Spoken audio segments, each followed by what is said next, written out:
Well, Marwan Kabalan is joining us on set now. He is the head of policy analysis at the Arab Centre for Research. Always good to get your expertise on Syria, Mr. Kabalan.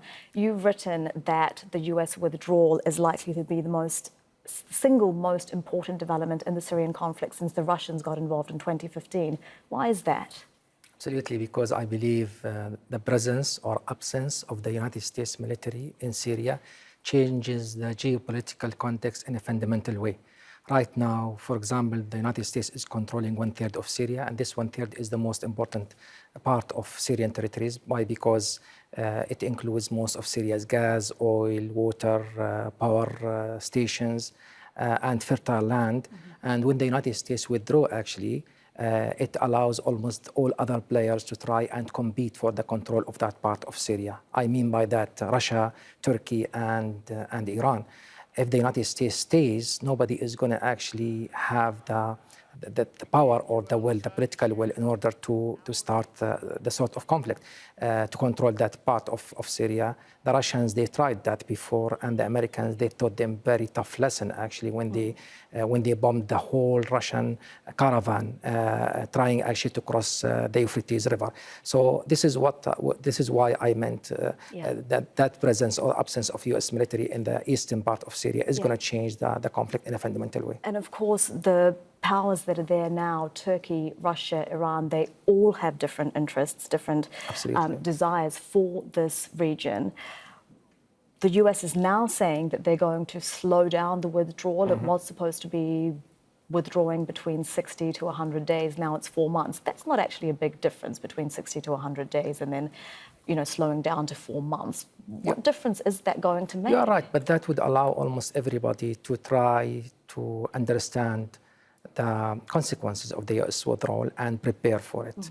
Many actually of the U.S. allies in the region are very much against the U.S. withdrawal. That includes Israel, Saudi Arabia, and Emirates in particular. They were actually taken off guard by the U.S. announcement on December 20th by President Trump, of course.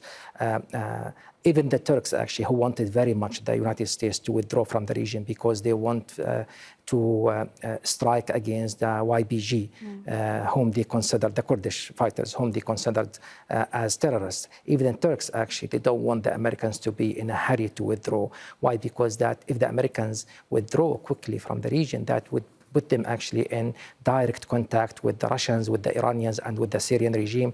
And that is something that the Turks actually are not very much prepared for. So I think the withdrawal or the delay of the withdrawal would allow at least Turkey to get prepared for actually replacing the United States in certain parts of that part of Syria. And of course, it would allow other players in order to see what they can do about that. Israel also is interested in seeing what it can do about the U.S. withdrawal.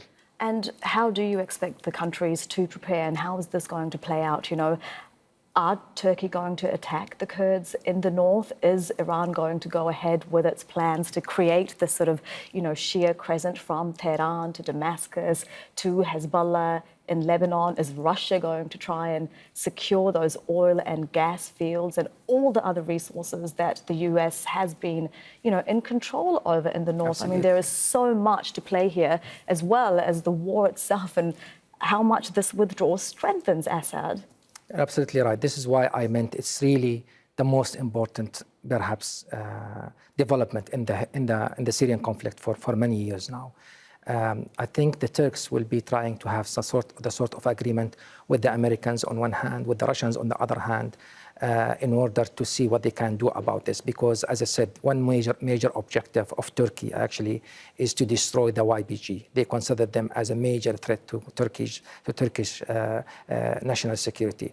The Americans are very reluctant to give the Turks that green light. And we know now that there is the sort of debate within the United States, within the Pentagon, because the Pentagon would want very much actually to keep the equipments which have been given by the United States to the Kurdish forces to keep them. Yeah, the Turks, they are very much against that.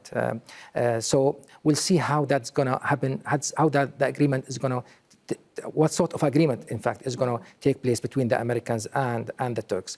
You have Russia on the other hand, because if the US withdraw, Russia says that it's the right of the Syrian regime to take control of these territories because this is Syrian territories. And the Syrian regime remains legally, at least from a legal point of view, the representative of Syria in international organizations. So here the Turks will be trying also to have an agreement with Russia, because if they don't have agreement with the Russians to enter these territories, just like the agreement which allowed the Turks actually to start the olive branch operation in Afrin on the northwestern part of Syria, the Turks are seeking the sort of agreement with the Russians in order to do that. So now people are talking about a buffer zone, in fact, between Turkey, the Kurdish fighters, Iran, Russia, the United States trying actually to arrange all that in a way that on one hand, it doesn't look very much like it's abandoned its allies, in this case, the Kurds. And on the other hand, they can actually make Turkey happy without allowing the Iranians to take control of this part. So this is very complicated, actually, equation for almost everybody. And we'll see how things are going to evolve over the next few days and weeks. Mr. Kabalan, thank you very much for breaking that down for us. We appreciate your time. Thank you. Thanks a lot.